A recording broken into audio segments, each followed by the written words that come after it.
नाही आता मोडून या वाटा सूक्ष्म दुस्तर केला राजभार चाले ऐसा। प्रस्तुत प्राप्त प्रसंगी प्राप्तस्थळी सेवेकरिता निवडलेला अभंग महान भगवत भक्त विश्ववंद्य महाराष्ट्र भूषण असणारे देहूचे सुप्रसिद्ध साधू वैराग्याचा मूर्तिमंत पुतळा आणि वारकरी संप्रदायाचा कळस असणारे ज्यांनी छत्रपती शिवाजी महाराजांना सांगावं, राजे तुमच्या हातामध्ये तलवार असणं हा तुमचा परमार्थ आहे, शत्रूचा विनाश करणं हा तुमचा परमार्थ आहे आणि आमच्या मुखामध्ये नाम असून त्याचा प्रचार प्रसार करणं हा आमचा परमार्थ आहे, याचं ज्ञान देणारे तुकोबराय यांचा नामपर प्रकरणातील उत्कृष्ट 4 चरणाचा अभंग सेवेकरिता निवडलेला आहे। विठ्ठल विठ्ठल विठ्ठल विठ्ठल विठ्ठल विठ्ठल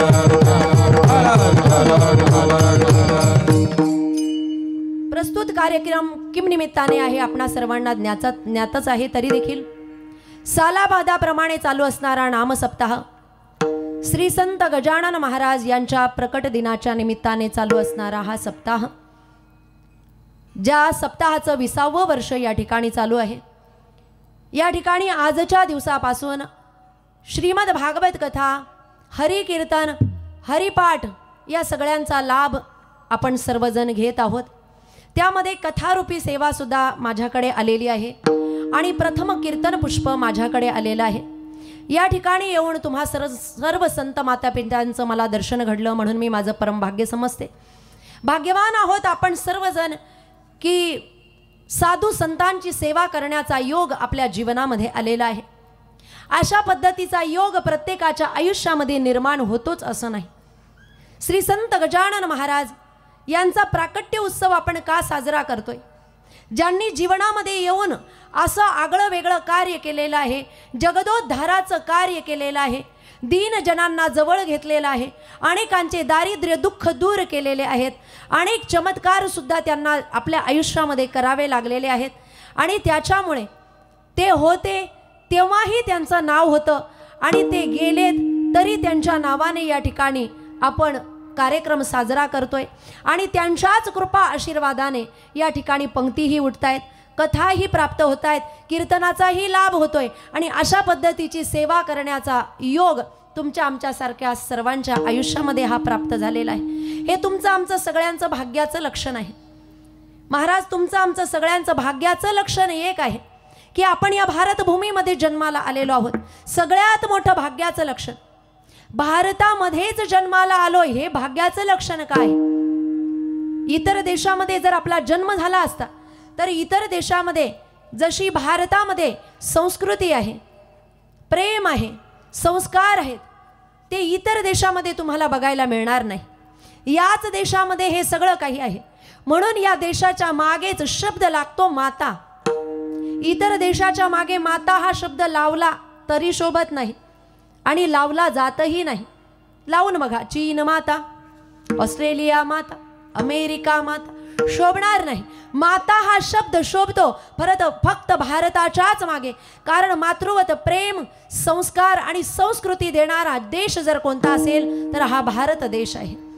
या भारतामध्ये कोणत्याही गोष्टीची कमतरता नाही।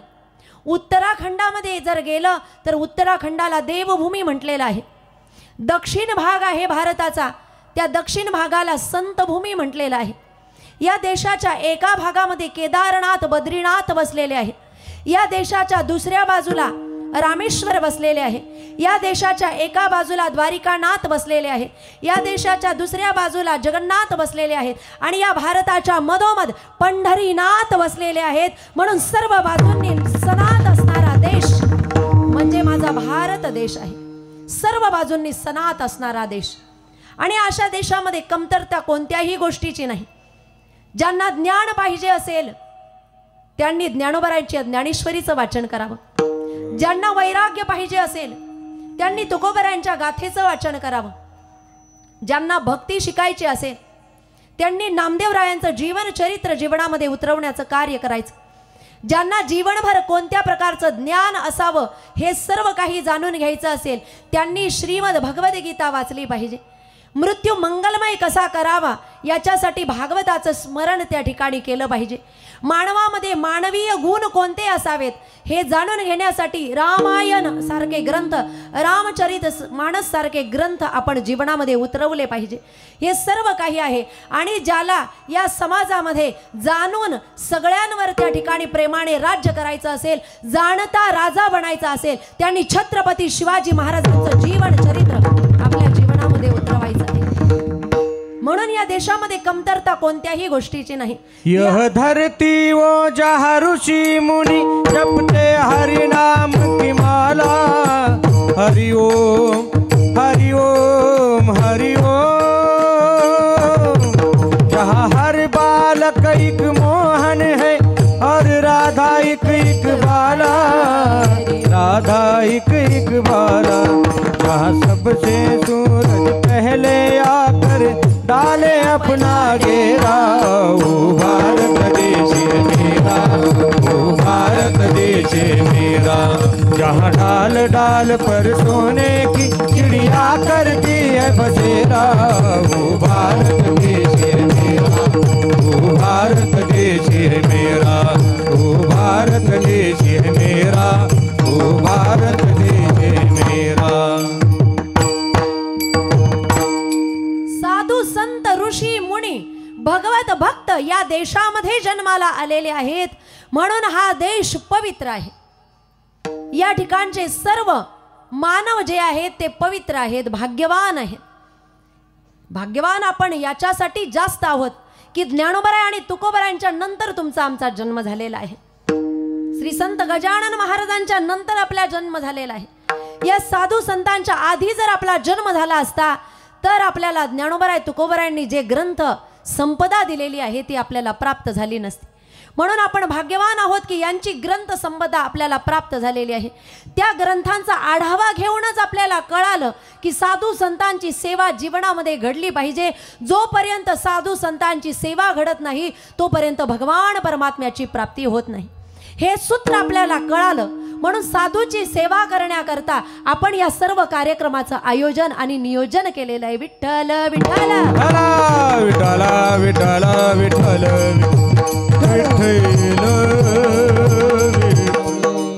अभंग तुकोबरायांचा आहे आणि तुकोबराय अभंगामधून नामाचं महात्म्य वर्णन करतायत। तुकोबराय म्हणतायत एकच विठ्ठलाचं नाम आम्ही जीवनामध्ये त्या ठिकाणी धारण करणार आहोत, त्या नामाचं भजन करण्याचा निश्चय आम्ही करणार आहोत। याच्या व्यतिरिक्त जे इतर मार्ग आहेत ते आम्ही अजिबात त्या मार्गाने जाणार नाही। ते कठीण आहे, अवघड आहे, दुस्तर आहे आणि सोपा मार्ग जो आहे तो हाच मार्ग आहे नामाचा, भक्तीचा। आणि असा राजमार्गाने जात असताना आम्ही सात्विक वाद्यांचा उपयोग करून त्या ठिकाणी निघणार आहोत आणि या मार्गाने निघाल्यानंतर पापी जीवांचाही उद्धार झालेला आहे, म्हणजे आमचाही लवकरात लवकर होईलच, यात अजिबात संशय नाही। हा झाला अभंगाचा सरळ साधा अर्थ। विठ्ठल विठ्ठल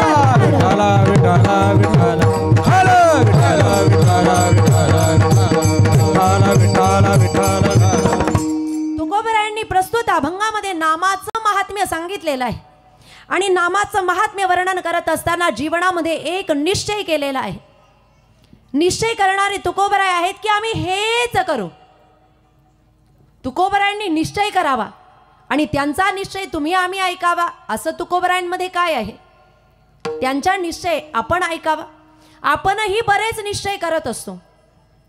एखादा दुर्गुण जर आपल्यामध्ये असेल, कुणी आळंदी पंढरपूरला गेले, तीर्थक्षेत्रांवर गेले, तर तिथे गेल्यानंतर बरेच जण त्या ठिकाणी संकल्प करतात, निश्चय करतात की आता इथून घरी गेल्यानंतर मी पिणार नाही, इथून घरी गेल्यानंतर मी खाणार नाही, इथून घरी गेल्यानंतर पुडीला हात लावणार नाही। साधी गोष्ट, कधी कधी असंही लोक म्हणतात चहा पिणार नाही। परंतु हा निश्चय केलेला कुठपर्यंत टिकतो? घरी आले 2-3 दिवस झाले की आपला निश्चय तुटला, पुन्हा जैसे थे। हा आपला संकल्प, आपला निश्चय जो आहे हा जास्त काळ टिकत नाही। कारण काय आहे? तेवढं सामर्थ्य आपल्यामध्ये नाही, तेवढं नियंत्रण आणि तेवढा संयम करण्याचं सामर्थ्य आपल्यामध्ये नाही, म्हणून आपले छोटे छोटे निश्चय त्या ठिकाणी पूर्णत्वाला जात नाही। परंतु तुकोबरायांनी निश्चय करावा आणि का केलेला आहे? तर नामाचं वर्म तुकोबरायांना कळालं म्हणून त्यांनी निश्चय केलेला आहे. पण निश्चय करणारे तुकोबराय आहेत, त्यांनी निश्चय करावा आणि तुम्ही आम्ही ऐकावा असं त्यांच्यामध्ये काय आहे? आपल्याला तुकोबराय सुद्धा कळाले पाहिजे. कोण आहे तुकोबराय, काय आहे त्यांचं वर्म? तुमच्या आमच्या सगळ्यांपेक्षा 3 अवच्छेदकांनी श्रेष्ठ आहेत तुकोबराय. तसं तर संत तुमच्या आमच्यापेक्षा अनेक अवच्छेदकांनी पुढे आहेत, त्यात संशयच नाही, तुलना होऊच शकत नाही. परंतु सर्वसामान्यांपेक्षा भक्तीच्या अवच्छेदकाने श्रेष्ठ आहेत. संत हे भक्तीच्या अवच्छेदकाने श्रेष्ठ असतात.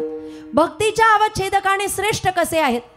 भक्ती अशी आहे की ज्यांनी नामाचा उच्चार करावा, तर नामाचा उच्चार केल्यानंतर आजूबाजूच्या पदार्थांमध्येही त्याचं व्हायब्रेशन, त्याच्यामधली त्या ठिकाणी जेही काही विद्युत शक्तीसारखं संचार व्हावा आणि एखाद्या अचेत वस्तूमध्ये सुद्धा बदल घडावा, हे सामर्थ्य त्यांच्या भक्तीमध्ये होतं.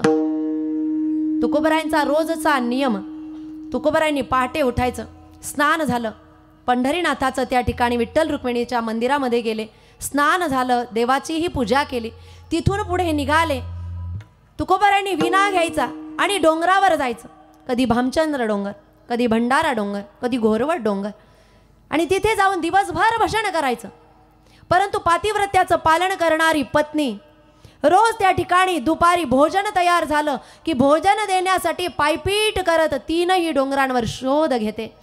एक दिवशी त्या ठिकाणी आईसाहेब म्हटल्याच, नाथ स्वामी तुम्ही जाताय ना भजन करायला, विठोबाचं भजन करायला जाताय जा, परंतु सकाळी जात असताना मला सांगून जा की आज तुम्ही कोणत्या डोंगरावर जाणार आहे. तुम्ही जर मला सांगून गेलात तर मी डायरेक्ट त्या डोंगरावर येईल आणि तुम्हाला लगेच त्या ठिकाणी आणलेली न्याहारी देईन, म्हणजे माझी उन्हातानामध्ये पायपीट होणार नाही. त्यावेळेस तुकोबरायांनी पत्नीला सांगावं, अवले मला माहीतच नसतं की माझे पाय कोणत्या दिशेला वळतील, परंतु तुझी पायपीटच होते ना, तर मी तुला एक सोपा मार्ग सांगतो. आपल्या गावातून रस्ता निघाल्यानंतर तो रस्ता 3 दिशेला जातो. 3ही दिशेला जेव्हा रस्ता जातोय त्यावेळेस 3ही दिशेची माती उचलून कानाला लाव. ज्या रस्त्याच्या मातीतून विठ्ठल विठ्ठल आवाज बाहेर पडेल, समजून घ्यायचं की मी त्या डोंगरावर गेलेलो आहे.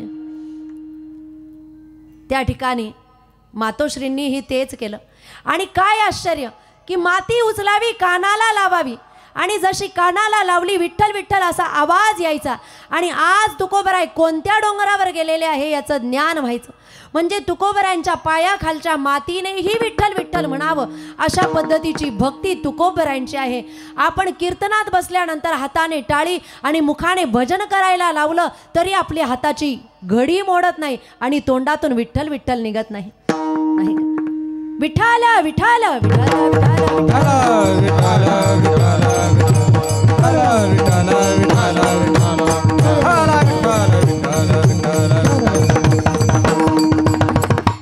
त्यांच्या पायातल्या मातीने त्या ठिकाणी विठ्ठल विठ्ठल म्हणावं. भक्तीच्या अवच्छेदकांनी एवढे श्रेष्ठ आहे. एकदा बहिर दिशेला गेले, तिथेही तोंडातून विठ्ठल विठ्ठल चालू होतं.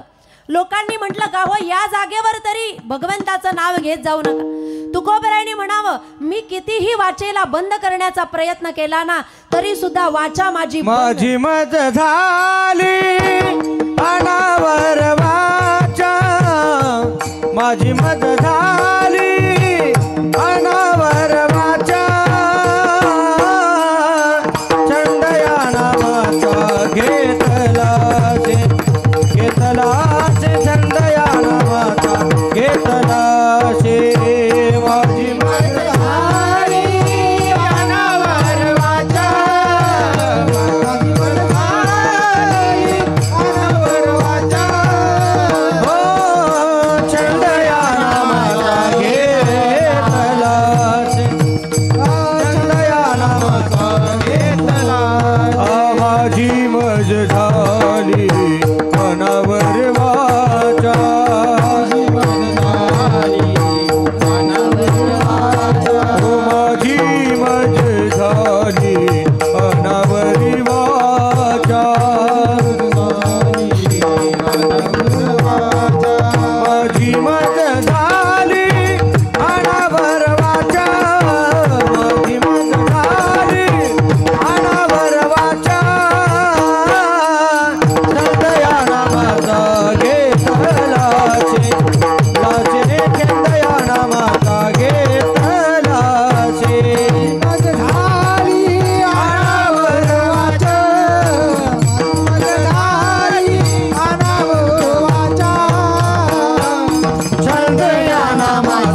घेतला छंद या नामाचा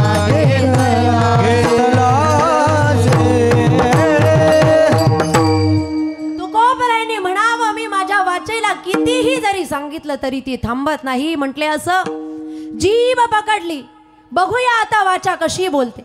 परंतु जीभ पकडल्यानंतर सुद्धा त्यांच्या देहातून विठ्ठल विठ्ठल नाम बाहेर पडावं अशा पद्धतीची भक्ती तुकोबरायांची आहे. ज्ञानाच्या अवच्छेदकाने तुमच्या आमच्यापेक्षा तुकोबराय श्रेष्ठ आहे. ज्यांनी म्हणावं आणू रेणू या थोकडा तुका आकाशा एवढा. काय ज्ञान आहे आमच्यामध्ये, वेदाचा तो अर्थ आम्हासीच ठावा एरानी वहावा भार माथा. तुकोबरायाने म्हणावं वेदाचा अर्थ विचारायचा असेल तर आम्हाला विचार. ज्ञानाच्या अवच्छेदकाने श्रेष्ठ, चालतं बोलतं जिवंत ज्ञान त्या ठिकाणी तुकोबराय आहेत. म्हणून पंचम वेदाचं सर्व ज्ञान त्या ठिकाणी गाथेमध्ये लिहिण्याचं कार्य त्यांनी केलेलं आहे. ज्ञानाच्या अवच्छेदकाने श्रेष्ठ, भक्तीच्या अवच्छेदकाने श्रेष्ठ, वैराग्याच्या अवच्छेदकानेही श्रेष्ठ. किती श्रेष्ठ आहे वैराग्याच्या अवच्छेदकाने. वैराग्य आहे विषयाच्या बाबतीतही असणारं वैराग्य आणि धनाच्या बाबतीत असणारं वैराग्य. विषयाच्या बाबतीतलं वैराग्य तुम्हा कुणाला माहीत नाही. महाराज ज्यांनी भजन करावं आणि ज्यांची कीर्ती सगळ्या गावामध्ये पसरावी त्या ठिकाणी त्यांची अपकीर्ती होण्यासाठी काय केलं पाहिजे.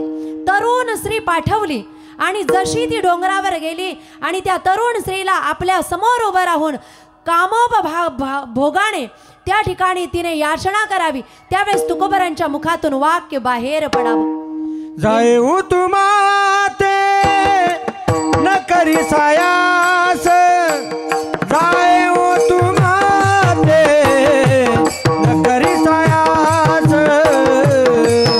तुमाचे न करी सायास, जाऊ तुमाचे न करी सायास, जाऊ तुमाते न करी सायास, जाऊ तुमाते न करी सायास, जाऊ तुमाचे न करी सायास, जाऊ तुमाचे न करी सायास.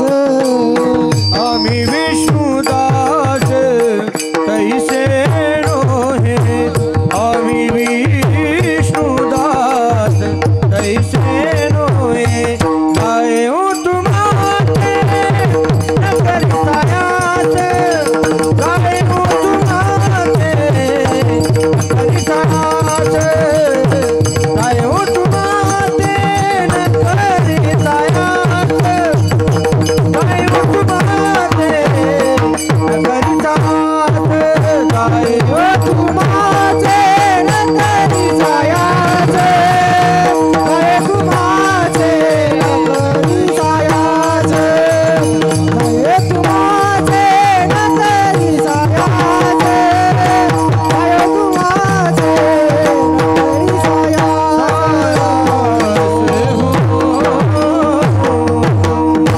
तुकोबरायांच्या मुखातून वाक्य बाहेर पडावं. जाईवो तू माते न करी सायास, आम्ही विष्णुदास तैसे न हो. त्या ठिकाणी तुकोबरायांनी एकांतामध्येही संभाषण त्या स्त्री बरोबर केलेलं आहे. म्हणजे विषयाच्या बाबतीतलं वैराग्य तर आहे, परंतु धनाच्या बाबतीतही वैराग्य आहे. धनाच्या बाबतीत वैराग्य कसं आहे. ज्यावेळेस दुष्काळ पडला, दुष्काळे आटीला द्रव्य गेला मान, स्त्री एक अन्न अन्न करिता मेली. ही स्थिती ज्यावेळेस त्यांच्या जीवनामध्ये उत्पन्न झाली, परंतु त्यांचा नाम जेव्हा सगळीकडे पसरलेलं होतं त्या ठिकाणी छत्रपती शिवाजी महाराजांना वाटलं की अशा साधूच्या घरी, अशा संतांच्या घरी काहीतरी धन पाठवलं पाहिजे. म्हणून नजराणा घेऊन जसं सेवकांना पाठवलं आणि जसा नजराणा त्या ठिकाणी पालखीमध्ये घेऊन आलेले आहेत आणि तुकोबरायांच्या घरामध्ये अंगणामध्ये त्या ठिकाणी तो नजराणा ठेवलेला आहे. आणि तुकोबरायांना सांगण्यात आलं, बघा तुमच्यासाठी हिरे माणिक मोती सगळं काही पाठवलेलं आहे, आता तुम्हाला कोणत्याही गोष्टीची कमतरता राहणार नाही. त्यावेळेस तुकोबरायांनी म्हणावं, हे माझ्यासाठी काय आहे. म्हटले, हे माझ्यासाठी सर्व मृत्तिकेच्या समान आहे. सोने रूपे आम्हा मृत्तिके समान, सोने रूपे आम्हा मृत्तिके समान, सोने रूपे आम्हा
मृत्तिके समान, माणिक पाषाण खडे जैसे.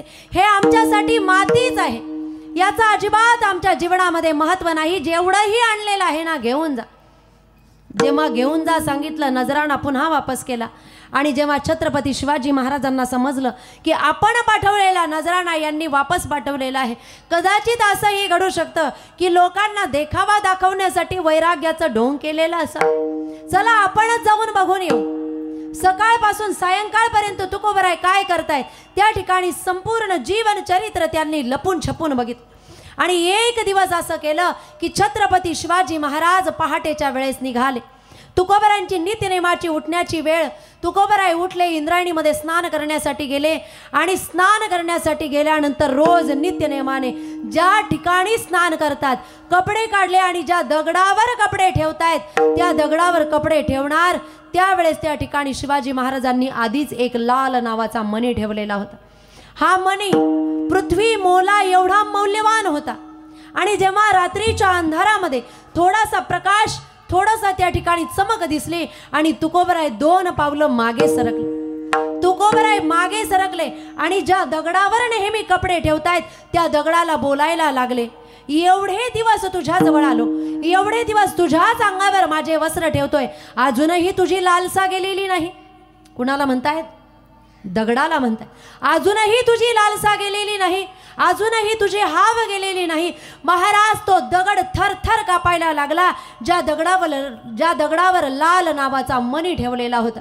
आणि थरथर कापणाऱ्या त्या दगडाने अंगावरचा लाल नावाचा मणी फेकून दिला. म्हणजे एका जडामध्ये चैतन्य निर्माण व्हावं. आणि त्याचा थरकाप त्या ठिकाणी छत्रपती शिवाजी महाराजांनी लपून बघितला. त्यावेळेस राजे आले आणि साष्टांग दंडवत केलेला आहे. महाराज क्षमा कर, तुमचं सामर्थ्य बघण्यासाठी मी आलो, परंतु माझा नजराणा वापस करणारे तुकोबराय सर्वसामान्य नाहीत. म्हणून तुकोबराय तुमच्या आमच्या सगळ्यांपेक्षा सर्वसामान्य नाही. भक्ती, ज्ञान, वैराग्य या सगळ्या बाबतीत श्रेष्ठ असणारे तुकोबराय, ज्यांची ब्रह्माशी जरी तुलना केली, काय घडलेलं आहे? तुकिता तुलनेसी ब्रह्म तुकासी आले. तुकिता तुलनेसी ब्रह्म तुकासी आले.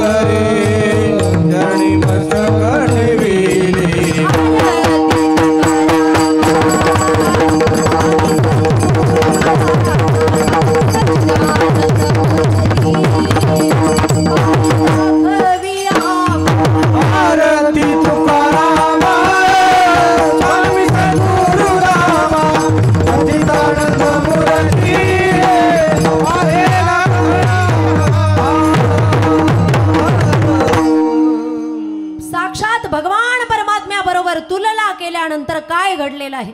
तुकिता तुलनेसी ब्रह्म तुकासी आले. ब्रह्म तुकासी आले म्हणजे दोघही समान भरलेले आहेत. एवढे जे सर्व बाबतीत श्रेष्ठ आहे त्यांनी निश्चय करावा. आणि त्यांनी निश्चय केलेला आहे त्याच्या मागे काहीतरी कारण असलं पाहिजे. वर्म समजलं महाराज तुकोबरायांना भक्तीचं. जर जीवनामध्ये परमार्थ करत असताना भगवान परमात्म्याची प्राप्ती करायची असेल तर सगळ्यात महत्त्वाची पहिली गोष्ट म्हणजे संत भेट आणि दुसरी गोष्ट नामस्मरण. गुरुकृपेने प्राप्त झालेल्या नामाला आपण जर त्याचा जप केला तर भगवान परमात्म्यापर्यंत पोहोचल्याशिवाय आपण राहत नाही. हे वर्म तुकोबरायांना कळालं. हे वर्म सगळ्या देवतांना सुद्धा कळालं.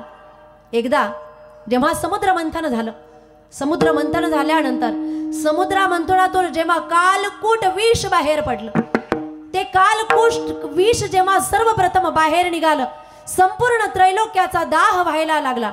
आणि सर्व देव देवादिदेव महादेवाच्या समोर हात जोडून शरण गेलेले आहेत. आणि भगवान महादेवाला म्हणतायत, देव देव महादेव भूतात्मन भूत भावना. हे भूत भावन भगवान परमात्मा या ठिकाणी त्रैलोक्याचा विनाश होतोय. तुम्ही काहीतरी मदत करा, काहीतरी सहकार्य करा, नाहीतर एका क्षणार्धामध्ये संपूर्ण त्रैलोक या विषाच्या दाहाने शांत होईल, सगळं समाप्त होऊन जाईल. भगवान भोले बाबांनी विष घेतलं आणि विष हातामध्ये घेतल्याबरोबर रा म्हटलं. रा म्हटल्याबरोबर विष प्राशन केलं, कंठामध्ये ते ठेवलं आणि म म्हटल्याबरोबर त्या ठिकाणी मुख बंद केलं. जेव्हा ही क्रिया घडली त्यावेळेस काय झालेलं आहे, त्यावेळेस अशी घटना घडली. नाम प्रभाऊ जानसी वनिको कालकूट फल दीन अमीको. गोस्वामी तुलसीदासजी महाराज म्हणताय त्या कालकूट विषाने काय केलं, अमृताचा प्रभाव दाखवला. हे नामाचं महात्म्य आहे, हे नामाचं महात्म्य आहे. हे वर्म तुकोबरायांना कळालं, हे वर्म साधू संतांना कळालेलं आहे. नाम किती श्रेष्ठ आहे की नामाने जगतामध्ये असा कुणीही नाही ज्याचा उद्धार झालेला नाही. ज्याने ज्यानेही भजन केलेलं आहे त्याचा उद्धार झालेला आहे. सर्व साराचं सार, 4 वेद, 6 शास्त्र, 18 पुराण, सगळ्यांचा सार जर काय असेल तर भगवान परमात्म्याचं नाम आहे. सार सार सार विठोबा नाम तुझे सार, म्हणून शूळ पाणी जपत असे वारंवार. म्हणून हे साराचं सार जे आहे हे सगळ्यांना कळालं की याच्यामुळेच उद्धार होतो, याच्यामुळेच उद्धार होत असतो. किती आहे नामाचं महात्म्य, देवाला सुद्धा कधी कधी कळालं नाही महाराज काय आहे नामाचं महात्म्य. जेव्हा रामायणामध्ये सीतादेवींचा शोध घेता घेता समुद्राच्या किनाऱ्यापर्यंत आले आणि आता लंकेपर्यंत जायचंय, नल नील अंगद सुग्रीव जामवंत हनुमानजी सगळेजण एकत्र आले. आता समुद्राच्या त्या तीरावर जायचं कसं, म्हटले सेतू बांधायचं काम करूया, पर्वतशिला आणूया आणि सेतू बांधायचं काम करूया. तिकडे भगवान परमात्म्याच्या मनामध्ये इच्छा निर्माण झाली रामेश्वराच्या लिंगाची स्थापना करावी.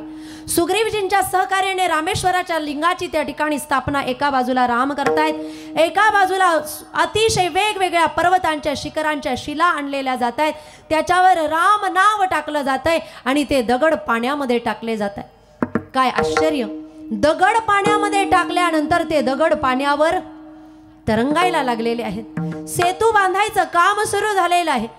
बराच वेळानंतर जेव्हा रामेश्वराची स्थापना झाली, रामप्रभू ते कार्य बघण्यासाठी आले. आश्चर्य झालं रामप्रभूंना, माझं नाव दगडावर लिहिल्यानंतर दगड पाण्यावर तरंगतायत, काय आश्चर्य आहे. रामप्रभू समुद्राच्या एका किनाऱ्यावर एका बाजूला गेले आणि त्या ठिकाणी रामप्रभूंनी एक गोष्ट करून बघितली, एक कृती करून बघितली. एक छोटासा दगड उचलला आणि रामप्रभूंनी पाण्यात टाकला. जसा दगड पाण्यामध्ये टाकला तसा तो दगड पाण्यामध्ये बुडाला, तरंगला नाही. रामप्रभू विचार करतायत, माझं नाव ज्या दगडावर टाकलं तो दगड तरंगतोय आणि मी ज्या दगडाला टाकलं तो दगड बुडाला. नाही, हा छोटा दगड असेल ना, थोडा मोठा दगड घेऊन बघतो. रामप्रभूंनी मोठा दगड घेतला आणि जसा त्या ठिकाणी पाण्यामध्ये टाकला, तो दगड पाण्यामध्ये टाकल्यानंतर सुद्धा काय घडलेला आहे, तो दगड सुद्धा पाण्यात बुडालेला आहे. जेव्हा ही क्रिया घडली रामप्रभू विचार करू लागले, असं काय झालेलं आहे की मी स्वतः दगड टाकतोय परंतु दगड पाण्यावर तरंगत नाही. पण ही झाली आपली कृती, पण ही कृती करत असताना मला कुणी पाहिलं तर नाही ना, मला कुणी पाहिलं तरी नाही ना.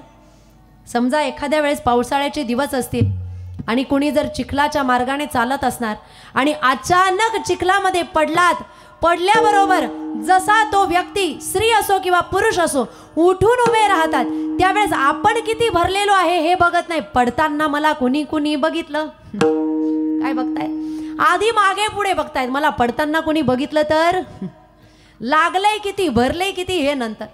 तसंच रामप्रभू सुद्धा विचार करतायत, मी दगड टाकले परंतु माझी क्रिया कोणी बघितली तर नाही ना. मागे पुढे बघतायत, त्यावेळेस काय दिसलंय, जोडून या कर उभा सन्मुख समोर. हनुमानजी त्या ठिकाणी समोर उभे आहेत. हनुमानजींना बघितलं आणि रामप्रभू म्हणतायत, हनुमानजी जरा जवळ या. काय बघितलं तुम्ही, म्हटले पहिल्या दगडाचंही बघितलं आणि दुसऱ्या दगडाचंही बघितलं. हनुमानजींना रामप्रभू म्हणतायत, जे बघितलं ना ते कुणाला सांगू तरी नका. म्हटले प्रभू, मी आहे जातीने वानर, अतिशय चंचल, कसा स्थिर राहील, कसं मनामध्ये ठेवू. परंतु एक गोष्ट तुम्हाला सांगतोय, ज्या दगडाने तुमच्या नावाचा, तुमच्या नामाने ज्या दगडाचा स्वीकार केलेला आहे ना, ते दगड पाण्यावर तरंगतायत.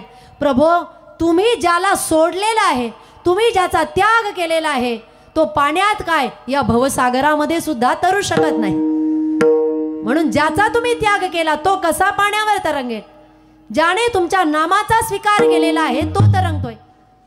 म्हटले ठीक आहे. रामप्रभूंना जेव्हा हे सांगितलंय, आता रामप्रभूंना सगळं माहीत आहे, परंतु ही सगळी लीला आहे.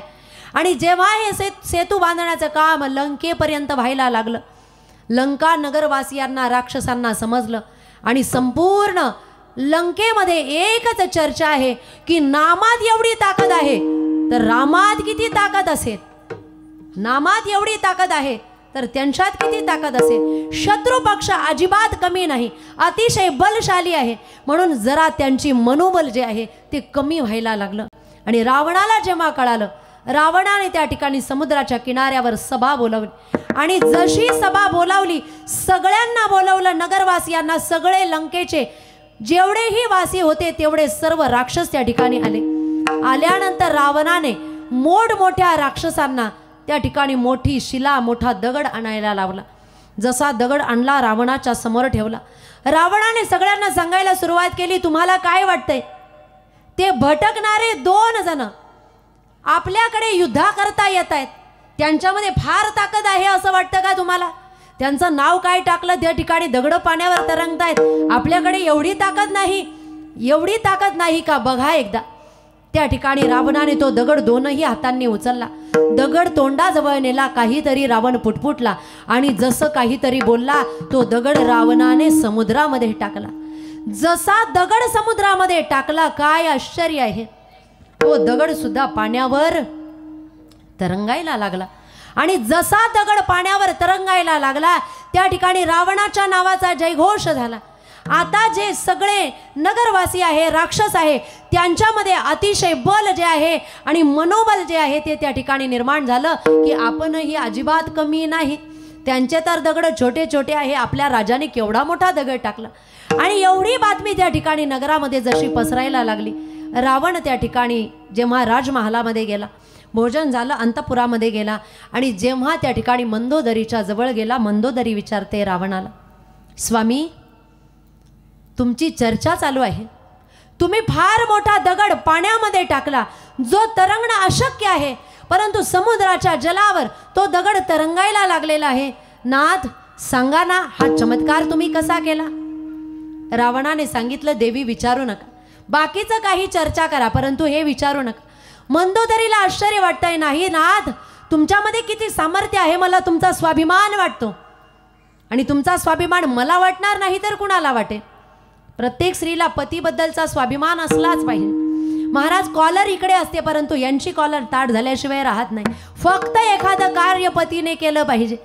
आणि तेवढं जर स्त्रीला माहीत पडलं, शेजारच्या घरी काम नसताना सुद्धा जाणार आणि त्यांनी ना असं केलं, कुणी करू शकत नव्हतं पण त्यांनीच केलेलं आहे, न जाणो एवढं सामर्थ्य त्यांच्यात आलं कसं? म्हणजे जसं दुसऱ्यांना सांगणार नाही तसं शांतता त्या ठिकाणी लागणार नाही. आणि पत्नीला पतीच्या कार्याचा स्वाभिमान असलाच पाहिजे. हीच भारतीय संस्कृती आहे. छोटं कार्य असो किंवा मोठं कार्य असो. एका गावामध्ये काही महिला, सायंकाळ झाली, 5-5:30 वाजले की त्या ठिकाणी मारुतीच्या मंदिरामध्ये हरिपाठ करण्यासाठी बसत होते. जशा हरिपाठ करण्यासाठी महिला बसायच्या, हरिपाठ सुरू व्हायचा, ज्ञानोबरायांचा हरिपाठ झाला की दुसऱ्या हरिपाठाला सुरुवात व्हायची. कोणता हरिपाठ? कोणता? ज्ञानोबरायांचा झाला की दुसरा म्हणा नाथ महाराजांचा. 5 हरिपाठ आहेत, माहिती का तुम्हाला? पण एक ज्ञानोबरायांचा हरिपाठ झाला की दुसरा हरिपाठ सुरू व्हायचा. तो बाकी कोणत्या संतांचा नाही तर गप्पांचा हरिपाठ सुरू व्हायचा. आणि रोज वेगवेगळी चर्चा. कोणत्या दिवशी कोणती चर्चा होईल सांगणं फार अशक्य. इति गुह्यतमं शास्त्रम, जाणून घेणं फार अवघड आहे. ब्रह्मदेवालाही जे कळणार नाही असे बाहेरचे, डोक्याच्या बाहेरचे विषय महाराज, नाही का? झाकली मूठ 1.25 लाखाची, वेगवेगळे विषय, वेगवेगळ्या चर्चा. एक दिवशी त्या ठिकाणी विषय चर्चा चालू होती की कोणाचे पती किती श्रेष्ठ आहेत आणि कोणत्या हुद्द्यावर आहेत आणि काय कार्य करत आहेत. एका स्त्रीने सांगितलं या आपल्या मारुतीरायाच्या मंदिरामध्ये हे छोटे छोटे मुलं खेळतायत ना, एवढे सगळे मुलं माझ्या पतीच्या खाली मान खाली घालतात, अशा पदावर आहेत माझे पती. बाकीच्यांनी विचारलं काय करतात, म्हटले शिक्षक आहे. आता शिक्षक म्हटलं म्हणजे सर्व लहान मुलं त्यांच्या पुढे मानाखाली घालतात. दुसरी शांत बसली नाही, हे काहीच नाही म्हटले. माझे पती एवढ्या मोठ्या पदावर आहेत की तुझ्या पतीसारखे अनेक माणसं त्यांच्या पुढे मान खाली घालतात. दुसरीने विचारलं तुझे पती करतात का? म्हटले माझे पती प्रिन्सिपल आहेत, मुख्याध्यापक. प्रिन्सिपल म्हटलं म्हणजे शिक्षक त्यांच्या पुढे, त्यांच्या हुद्द्याच्या पुढे मान खाली घालतात. ठीक आहे म्हटले. तिसरी अजिबात शांत बसली नाही. फाटकी साडी होती, जास्त काही परिस्थिती चांगली नव्हती, तरी सुद्धा पदर सावरत ती पुढे आली आणि तिने सांगितलं हे तर काहीच नाही, जगातले कोणतेही माणसं माझ्या पतीच्या पुढे बसवा, मान खाली घातल्याशिवाय राहणार नाही. जगातले माणसं असे हिचे पती करतात काय? बाकीच्यांच्या पोटामध्ये दुखायला काय करतात असे तुझे पती की कुणीही बसवलं तरी मान खाली घालते? तिने त्या ठिकाणी उत्तर दिलं. म्हटले माझे पती एवढ्या मोठ्या पदावर आहेत, कुणालाही त्यांच्या पुढे बसवा, मान खाली घातल्याशिवाय राहणार नाही, कारण माझ्या पतीचं कटिंगचं हेअर सलून आहे. आता कटिंगचं हेअर सलून म्हटलं कुणालाही बसवा, केस काढण्यासाठी मान खाली घालावी लागेल. पण कार्य कोणतंही असो, स्वाभिमान महत्वाचा आहे, स्वाभिमान महत्वाचा आहे. आणि तिला तो स्वाभिमान होता. तसं मंदोदरी म्हणते, नाथ स्वामी तुमच्या कार्याबद्दल मला फार स्वाभिमान आहे ना, सांगा बरं तो दगड पाण्यावर का तरंगला, असं तुम्ही त्या दगडाजवळ काय बोललात? जसं त्या ठिकाणी मंदोदरीने विचारलं, रावणाने मंदोदरीचा हट्ट बघितला, स्त्री हट्ट, बाल हट्ट, योग हट्ट पुरवावा लागतो. आणि रावणाने सांगितलं मंदोदरी तुला ऐकायचंच ना, कुणालाच सांगू नको, ऐक तो दगड पाण्यावर का तरंगला. मी तो दगड उचलला, माझ्या मुखाजवळ धरला आणि त्याच्याजवळ बोलायला सुरुवात केली, तुला रामाच्या नावाची शपथ आहे जर बुडाला तर. तो दगड मी पाण्यामध्ये टाकला आणि तो दगड पाण्यावर तरंगलेला आहे. हे राम नामाची ताकद आहे. राम प्रभूंनाही देवालाही कळत नाही त्यांच्या नामाचा महिमा काय आहे. तुझ्या नामाचा महिमा,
महिमा तुझन कळे मेघ श्यामा.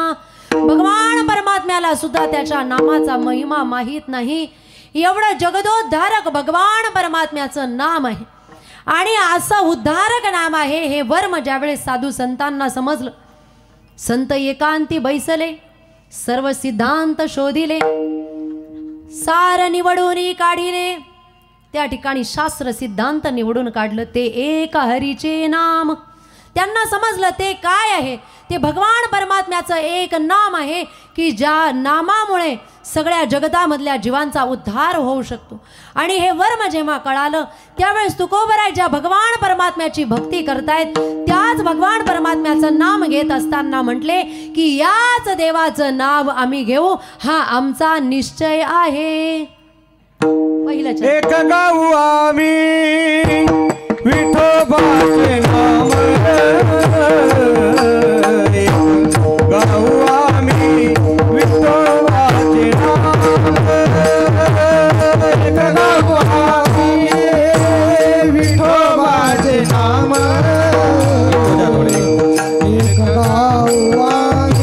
विठोबाचे नाम एक गाऊ आम्ही विठोबाचे नाम एक गाऊ आम्ही विठोबाचे नाम एक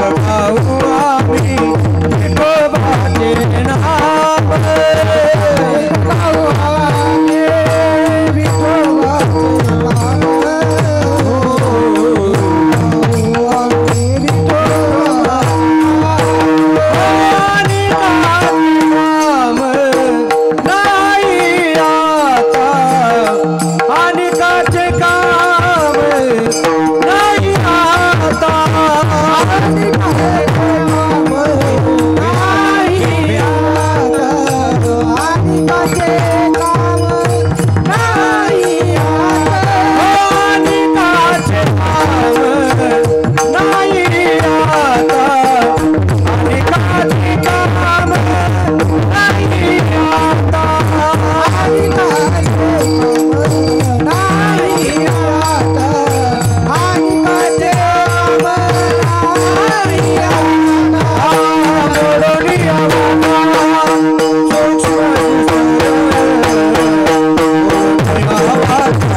तुकोबराय वर्णन करतायत एक गाव आम्ही विठोबाचे नाम आनिकापे किंवा आनिकांचे काम नाही. आता पाठभेद आहे.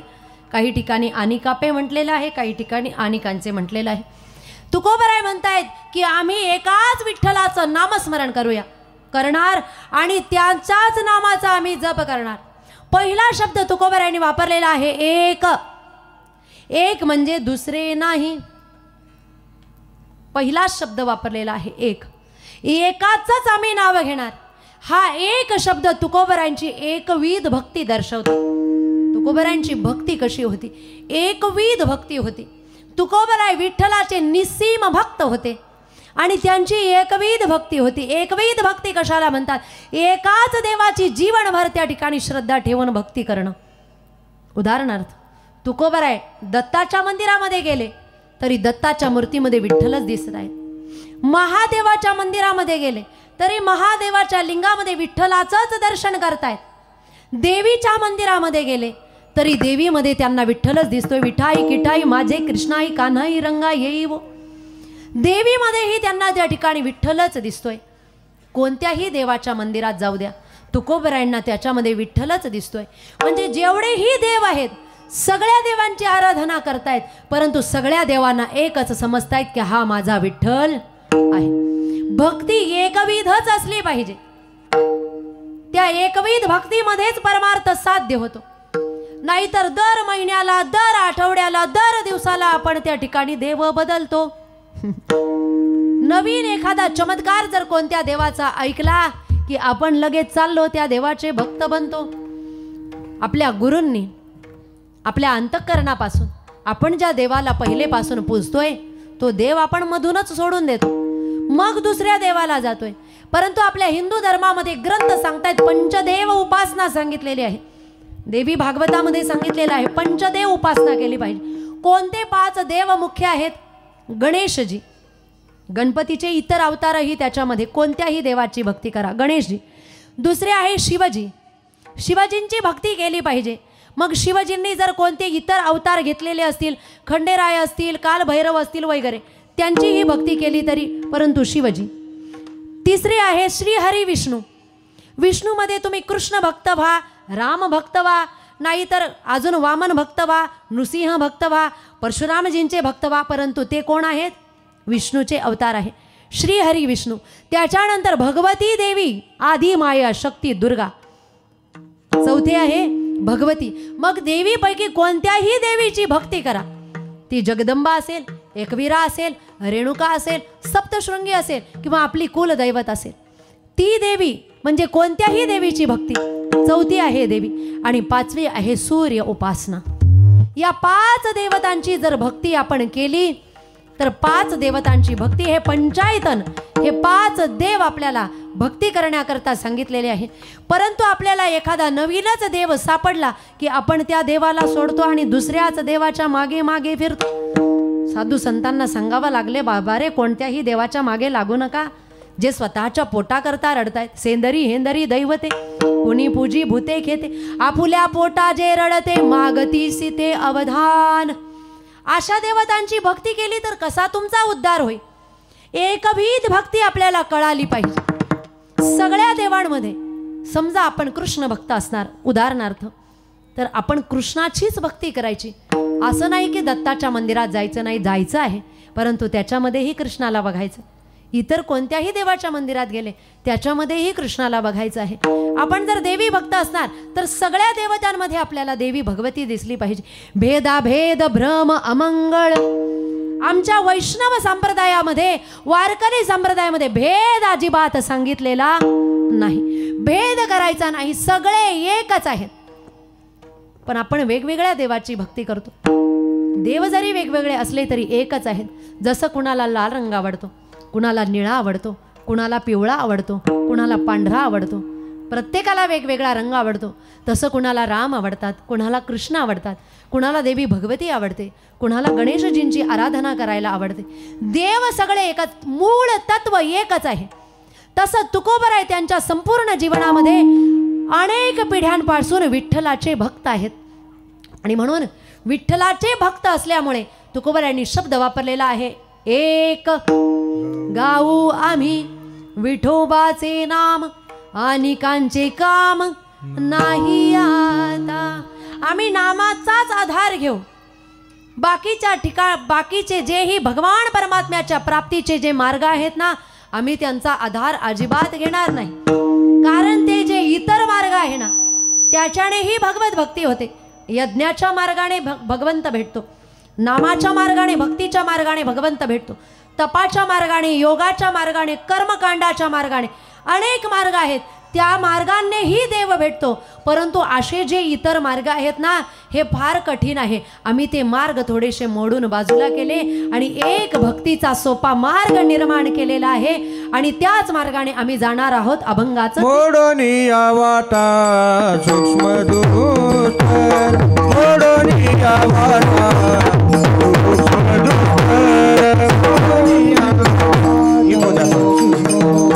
बेस कमी करा, बेस. मोडोनिया वाटा सूक्ष्म दूत, मोडोनिया वाटा सूक्ष्म दूत, मोडोनिया वाटा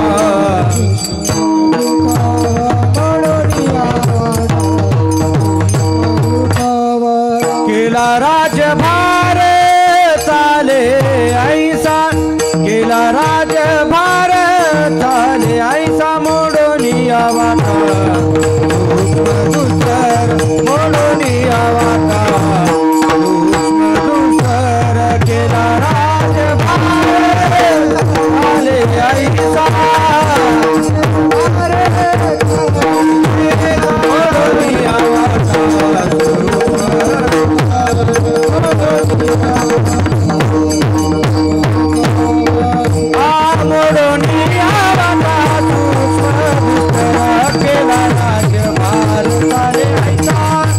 केला राजभार चाले ऐसा,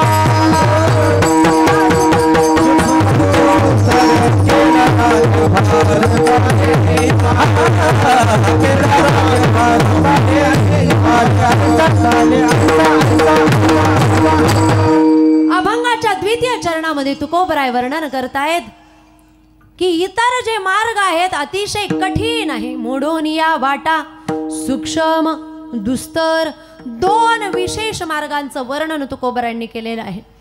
इतर मार्ग आहे भगवान परमात्म्यापर्यंत पोहोचण्याचे, पण ते अतिशय कठीण आहे. समजा आपल्या या गावामध्ये, लक्षपूर्वक ऐकताय ना, एकदा ताट बसा बरं. विठ्ठल विठ्ठल विठ्ठल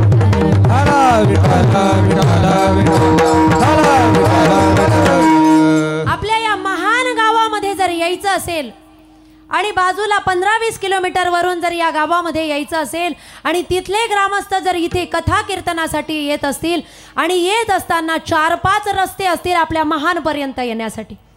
एक आहे चिखलाने भरलेला रस्ता, एक आहे काट्याने भरलेला रस्ता, एक मोठमोठ्या दगडाचा रस्ता आणि एक शासनाने बनवलेला डांबरी चांगला रस्ता, अतिशय सुंदर रस्ता. शासनाने बनवलेला रस्ता त्या ठिकाणी बनवलेला आहे. तर या सगळ्या रस्त्यांपैकी कोणत्या रस्त्याने लोक येतील? जो शासनाने बनवलेला आहे, नितीनजी गडकरींनी बनवलेला आहे. नाव घेणं आवश्यक. ते कोणत्या पक्षाचे आहे घेणं देणं नाही, परंतु कार्य चांगलं आहे, त्यांच्यासाठी टाळ्या वाजल्या पाहिजे. कार्य चांगलं, ते कोण आहे, कुठले आहेत, कोणत्या पक्षाचे आहेत महत्त्व नाही, परंतु त्या ठिकाणी कार्य अतिशय महत्त्वपूर्ण केलेलं आहे. अतिशय सुंदर रस्ते ज्यांनी बनवलेले आहेत आणि असा रस्ता त्या ठिकाणी शासनाने बनवलेला आहे. शासन बनवतंय, सरकार बनवतंय, बनवणारे फक्त त्या ठिकाणी कोणीतरी कार्यकर्ते असतात, नाही का? सरकारने रस्ता बनवलेला आहे, जो चांगला रस्ता आहे, डांबरी रस्ता आहे, शॉर्टकट आहे, त्याच रस्त्याने लोक महानपर्यंत येतील, कारण तो रस्ता चांगला आहे. तसं भगवान परमात्म्याच्या प्राप्तीसाठी अनेक मार्ग आहेत. त्याच्यापैकी एक सांगितलेला आहे सूक्ष्म आणि दुसरा सांगितलेला आहे दुस्तर. सूक्ष्म मार्ग कोणता आहे? सूक्ष्म मार्ग आहे योगाचा मार्ग. योग मार्गानेही भगवान परमात्मा भेटताय, परंतु योग मार्ग किती कठीण आहे म्हणतात. एवढा कठीण आहे योग मार्ग, एवढा कठीण आहे की या योगाच्या मार्गाने जर गेलं तर भगवान परमात्मा स्वतः सांगताय, क्लेशोधिक तरस्तेशा मव्यक्ता सक्त चेतसाम अव्यक्ता हि गतिर दुःखम देह वद्भीर वाप्यते. या रस्त्याने जर गेलं तर त्या ठिकाणी गुंतागुंत झाल्याशिवाय राहणार नाही. कसा रस्ता आहे हा? योग मार्ग ज्याला करायचा असेल ना, त्याला विशिष्ट स्थान त्या ठिकाणी निवडावं लागतं. ज्ञानेश्वरीच्या 6व्या अध्यायामध्ये आणि 12व्या अध्यायामध्ये याचं वर्णन आलेलं आहे. किती कठीण आहे योग मार्ग, 6व्या अध्यायामध्ये विशेष वर्णन आलेलं आहे. एवढा कठीण आहे, जागा जरी निवडायची असेल, नातुचितम नातिनीचम चैलाजी न कुशोत्तरम, असं स्थान पाहिजे, जास्त जमिनीच्या खालीही नाही वरतही नाही. त्या ठिकाणी आसन कोणतं पाहिजे, कसं आसन पाहिजे, केवढं पाहिजे, त्याचं वर्णन झाल्यानंतर योग करणारा म्हणतात संन्यासी असला पाहिजे. संन्यासी असणं म्हणजे त्याने विवाह केला नाही किंवा भगवे वस्त्र परिधान केले म्हणजे संन्यासी होतो का? नाही. ज्ञानोबराय म्हणतायत, मी माझी आठवण विसरले जयाचे अंतकरण, पार्था तो संन्यासी जाण निरंतर. मी आणि माझं जो विसरलेला आहे त्याला संन्यासी म्हण. अशाने योग मार्ग करत असताना गुरुने दिलेल्या मार्गाने योगी गुरुची कृपा असली पाहिजे, तशा पद्धतीचं नाम असलं पाहिजे, कृपा असली पाहिजे. आणि मग जेव्हा तो योग मार्ग करतोय त्यावेळेस फार मोठ्या लोकांमध्ये त्याला राहता येत नाही. एखादं दूरवर कमी लोक असणाऱ्या ठिकाणी शिवालयाच्या जवळ तो राहू शकतो, असं वर्णन आलेलं आहे. बरं, त्या ठिकाणी योगी व्यक्ती राहिला, त्याला काय काय करावं लागतं? यम नियम आसन प्राणायाम प्रत्याहार धारणा ध्यान समाधी अष्टांग योग त्याला करावा लागतो. हा अष्टांग योग करत असताना श्वासाच्या 3ही गोष्टींवर नियंत्रण ठेवावं लागतं. श्वास आत घेण्याला म्हणतात पूरक, श्वास आत रोधन करून ठेवण्याला म्हणतात कुंभक आणि श्वास सोडण्याच्या क्रियेला म्हणतात रेचक. योगी व्यक्ती जेव्हा ध्यानस्थ बसतोय त्यावेळेस साधा बंद, उडियान बंद, जालंधर बंद याचं वर्णन ज्ञानेश्वर माऊलींनी केलेलं आहे. त्या ठिकाणी तो बसल्यानंतर कसा बसला पाहिजे, कोणत्या आसनात बसला पाहिजे. टाच गुदद्वाराला लावल्यानंतर श्वासाचं रोधन केलं, पूरक मार्गाने श्वास घेतला आणि श्वास त्या ठिकाणी आतच कुंभक म्हणजे दाबून ठेवला, बाहेर सोडायचा नाही. त्यावेळेस नाभीमध्ये एक 3.5 वेढे घातलेली, त्या ठिकाणी 3.5 बोटाची वेढे घातलेली कुंडलिनी शक्ती असते, जिला ज्ञानोबराय म्हणतात की जी काही कुंडलिनी शक्ती आहे, नागिनीचे पिले जय कुंकुमे नाहाले, असे जे पिलांच्या रूपाने असणारी ती 3.5 बोटांचे वेढे असलेली जी कुंडलिनी शक्ती आहे, तिच्यावर त्या ठिकाणी दाब निर्माण होतो आणि हा दाब निर्माण झाल्यावर उष्णतेमुळे त्या ठिकाणी ती कुंडलिनी जागृत व्हायला लागते. जशी ती कुंडलिनी शक्ती जागृत झाली, संपूर्ण शरीरामधलं सगळं मांस ती खाऊन टाकते, सगळं मांस खाऊन टाकते. किलोभरही मांस ठेवत नाही, फक्त वरची त्वचा आणि हाडं आणि फक्त रक्तवाहिन्या जेवढ्या असतील, ज्या वाहिन्या असतील तेवढ्याच अतिशय हाडकुडा व्यक्ती त्या ठिकाणी दिसायला लागतो. आणि जेव्हा सगळं मांस शरीरातलं संपूर्ण जातं त्यावेळेस ती तृप्तीचा ढेकर देते आणि जेव्हा तृप्तीचा ढेकर देते तेव्हा तिच्या मुखातून अमृत बाहेर पडतं आणि ते अमृत जेव्हा बाहेर पडतंय त्यावेळेस योग मार्ग सिद्ध होतो आणि योगी व्यक्ती त्या ठिकाणी भूत भविष्य वर्तमानाचं ज्ञान जाणू शकतो. त्या ठिकाणी तो व्यक्ती पाण्यावर चालू शकतो, परदेशामध्ये काय चालू आहे इथे बसून बघू शकतो. म्हणजे रिद्धी सिद्धी सर्व काही सामर्थ्य त्या ठिकाणी त्याला प्राप्त होतं, वगैरे जे काही असेल सगळं काही ज्ञान त्याला प्राप्त होतं. केव्हा हा योग मार्ग सिद्ध केल्यानंतर. जेवढीही आपण आतापर्यंतची क्रिया ऐकली लक्षात आली का? जर ऐकत असतानाही आपल्याला एवढी कठीण वाटते तर करणाऱ्याला किती कठीण असेल. योग याग विधी येणे नो हे सिद्धी, योग याग विधी येणे नो हे सिद्धी,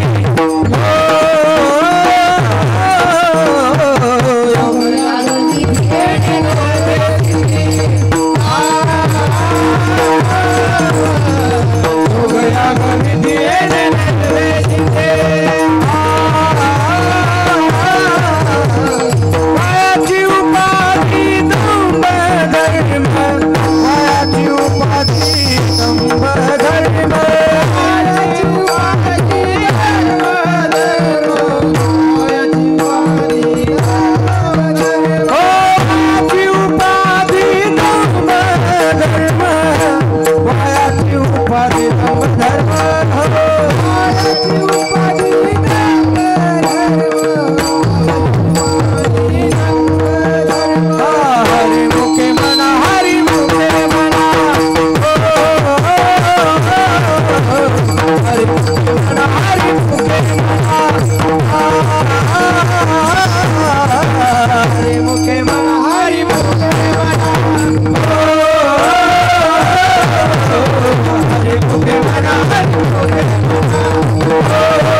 विधी येणे नोहे सिद्धी. ज्ञानोबराय म्हणतायत वायाची उपाधी धम्मधर्म, ज्यांचा मार्ग योग मार्ग आहे.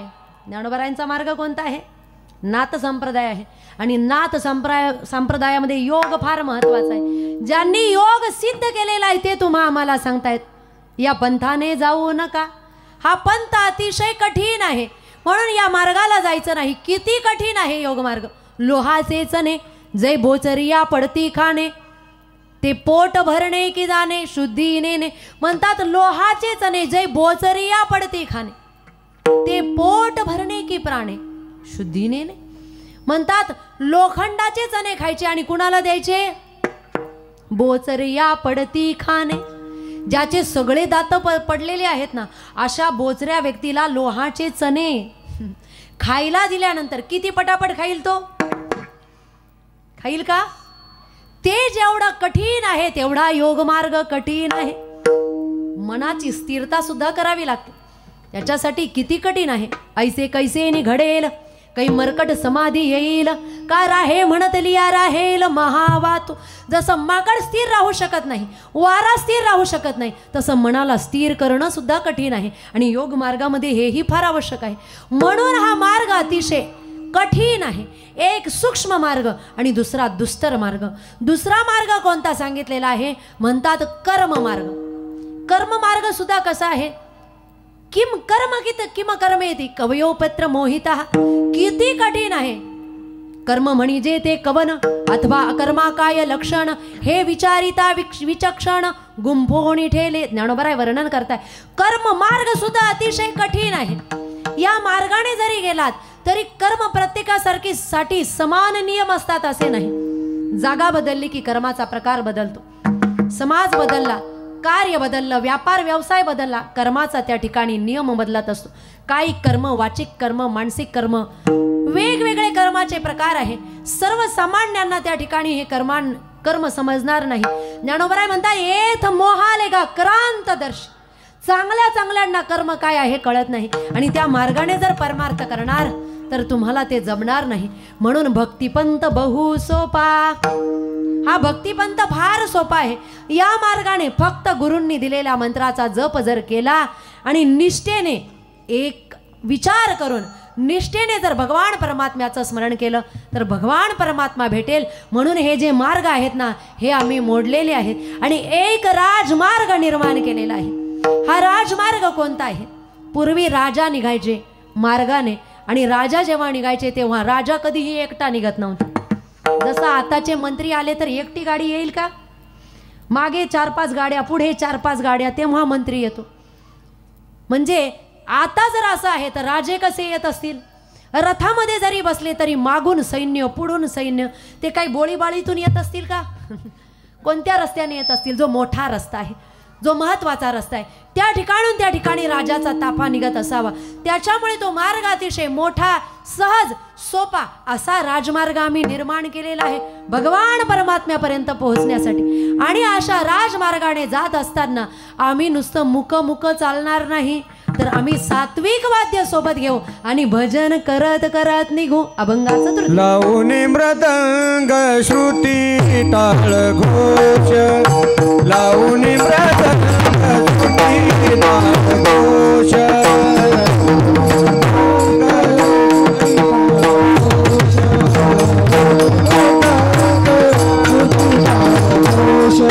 लावून मृदंग श्रुती टाळ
आणि आमचे पखवाज वादक सगळ्यांसाठी जोरदार टाळ्या वाजवायच्या.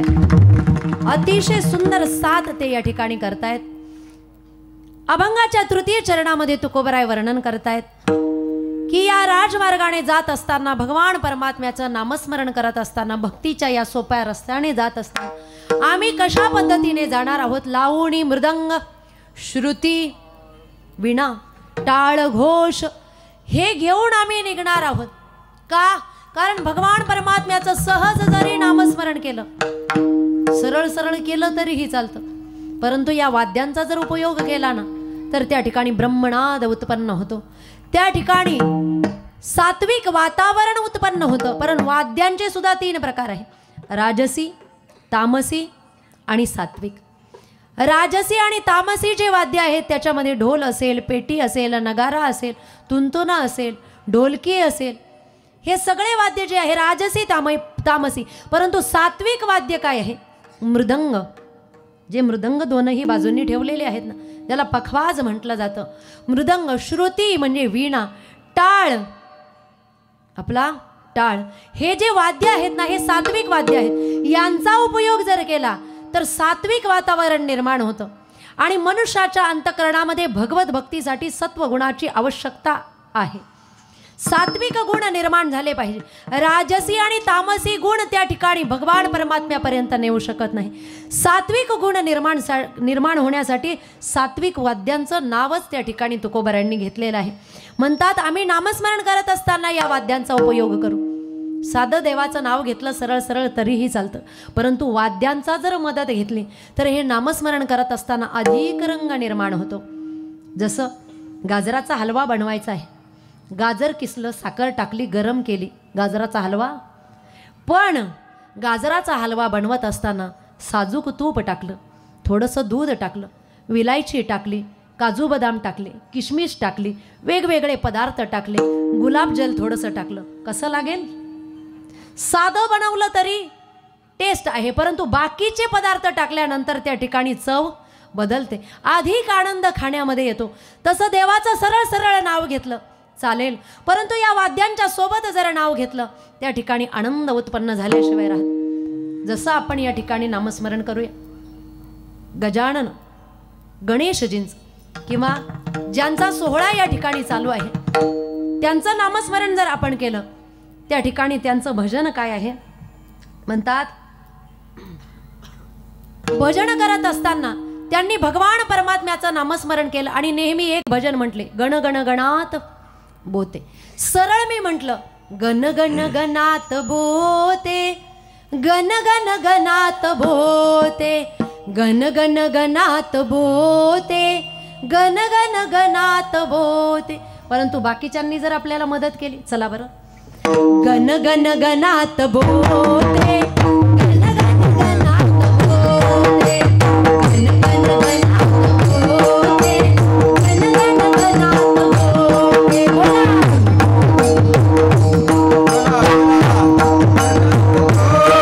गण गण गणात बोते.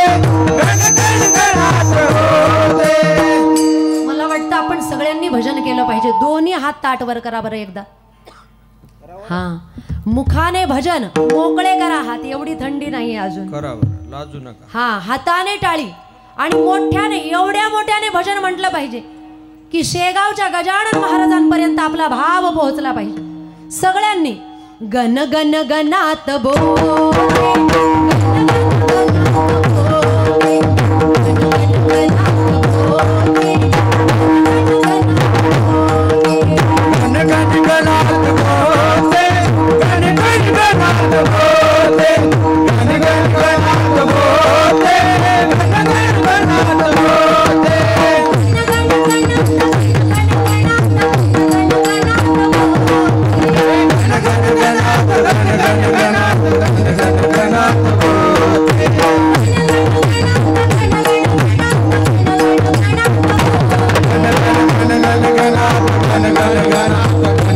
गण गण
श्रुती टाळ घोष.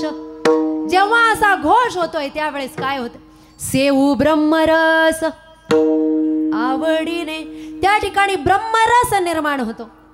आणि असा ब्रह्मरस साधक जेव्हा साधना करत असताना दोन भ्रुकुटींच्या मध्ये भगवान परमात्म्याचं गुरूंनी दिलेल्या मंत्राचा जप करतोय त्यावेळेस आतून जो ध्वनी निर्माण होतो तो ध्वनी निर्माण झाल्यानंतर ब्रह्मरसाचं त्या ठिकाणी प्रेम आनंद त्याला प्राप्त होत असतो। असा ब्रह्मरस या नामातून प्राप्त होतो।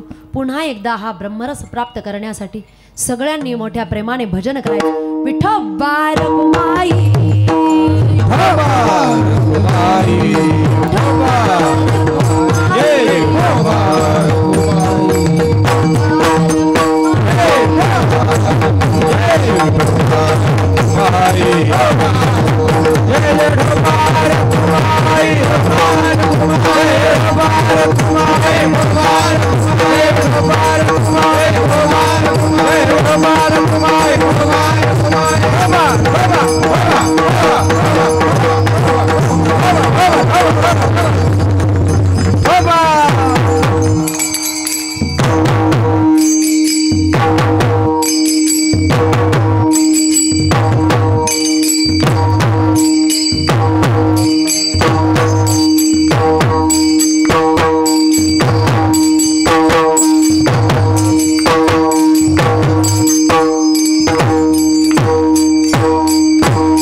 ब्रह्मरस आपण कसा असतो याची गोडी सगळ्यांना दाखवलेली आहे।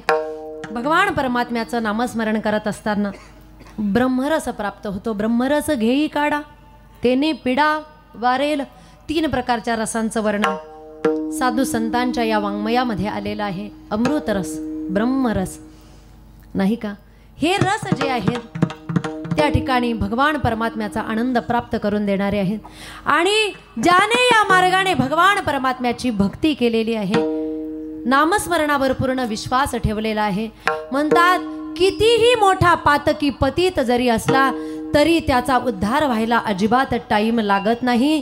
तुकोबर आहे अभंगाच्या शेवट तुका मने महा पातके पतित, तुका मने महा पातके पतित, तुका मने महा पातके पतित, तुका मने महा पातके पतित, तुका मने महा पातके पतित, तुका मने महा पातके पतित।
आवाज द्या, आवाज. जरा टाळ्या वाजवायच्या असतील तर जोरदार वाजवा, जसं जोरदार वाजवलेला आहे पखवाज. अभंगाच्या शेवटच्या चरणामध्ये तुकोबराय वर्णन करतायत. आमच्या कुळाचं कुळदैवत श्रीहरी विठ्ठलाचं भजन अनेक पिढ्यांपासून आमच्या जीवनामध्ये चालू आहे आणि त्याच देवाचं नाम घेणं आणि त्या मार्गाने जाणं, सोप्या भक्तिपंथाच्या मार्गाने जाणं हे योग्य आहे. हा राजमार्ग आम्ही निर्माण केलेला आहे आणि अशा राजमार्गाने, या नामाच्या मार्गाने जोही कोणी जातोय ना, कितीही मोठा पातकी पतित असेल तरी जीवनमुक्त झाल्याशिवाय राहत नाही. महापातकी 5 प्रकारचे सांगितलेले आहे. महापातकीचे लक्षण: ब्रह्महत्या, मद्यपान, सुवर्णस्तेई, गुरुदार गमन, सत्संसर्गी 5वा. नाथ महाराज म्हणताय 5 आहेत जे महापातकी आहे. ब्रह्महत्या, ब्रह्महत्यारा, मद्यपान, सुवर्णस्तेई, सोन्याची चोरी करणार, गुरुदार गमन, वाम मार्गाने त्या ठिकाणी स्त्रीचं अपहरण करणं किंवा वाम मार्गाने स्त्रियाबरोबर उपभोग घेणं, त्या ठिकाणी ही क्रिया करणारा, आणि त्याच्यानंतर सत्संसर्गी, जो अतिशय वाईट संगतीमध्ये राहतोय, जो अतिशय वाईट कार्य करतोय, हे सगळे महापातकांचं लक्षण आहेत. आणि असे महापातकी जरी असतील आणि त्यांनी जर नामाचा आधार घेतला असेल तर त्यांचा उद्धार होतो. ग्रंथामध्ये याचे अनेक पुरावे आहेत. गणिका पापकर्म करणारी, फक्त एक पोपट जिच्या जवळ होता आणि पिंजऱ्यातल्या पोपटाला तिने नाव दिलेलं होतं राघोबा. आणि जेव्हा उठता बसता राघोबा राघोबा राघोबा म्हणते आणि अंतिम क्षण जवळ आला, देहातून प्राण बाहेर जाण्याची वेळ आणि राघोबा राघोबा म्हणण्याची वेळ एकच आहे. आणि ही क्रिया घडल्याबरोबर त्या ठिकाणी ती गणिका सुद्धा मुक्त झालेली आहे. कारण भगवान परमात्म्याचं वचन आहे, अंतकालेच मामेव स्मरण मुक्त्वा कलेवरम यप्रयाती समद्भावम याती नास्त्यत्र संशयाः.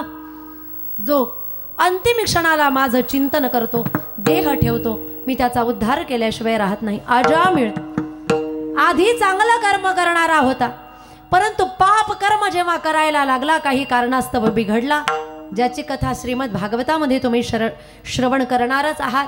बिघडल्यानंतर त्या ठिकाणी त्याला जेव्हा मुलगा झाला, मुलाचं नाव साधू संतांनी सांगितलं की याचं नाव नारायण ठेव, मुलगा होईल तुला, नाव नारायण ठेव.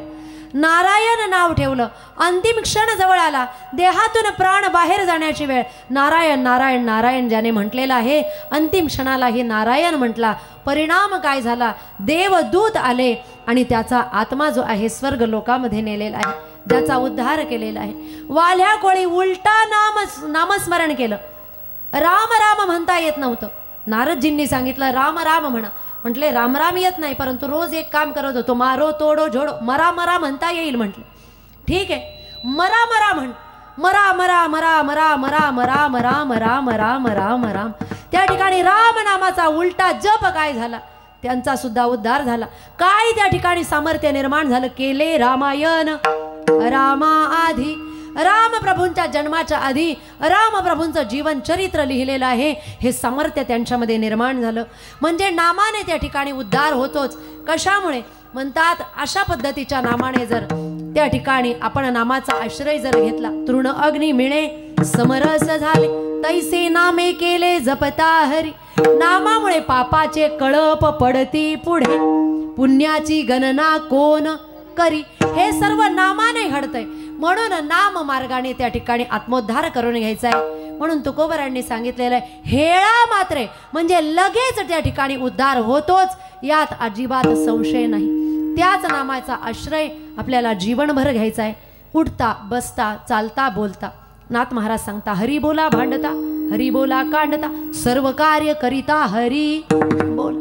काहीही कार्य करत असले, रस्त्याने चालत असले, धुणं धुत असले, दुकानात बसलेले असले, शेती करत असणार, नांगरत असणार, वखरत असणार, पेरत असणार, काहीही कार्य करत असणार, गुरूंनी दिलेल्या नाममंत्राचा आश्रय घ्या. उद्धार झाल्याशिवाय राहत नाही. म्हणून भगवान परमात्म्याचं नामस्मरण करावं. भगवान परमात्म्याने आपल्याकडून ते करून घ्यावं. भगवान परमात्म्याला हीच विनंती करूया. श्री संत गजानन महाराजांच्या चरणी आपण हीच विनंती करूया.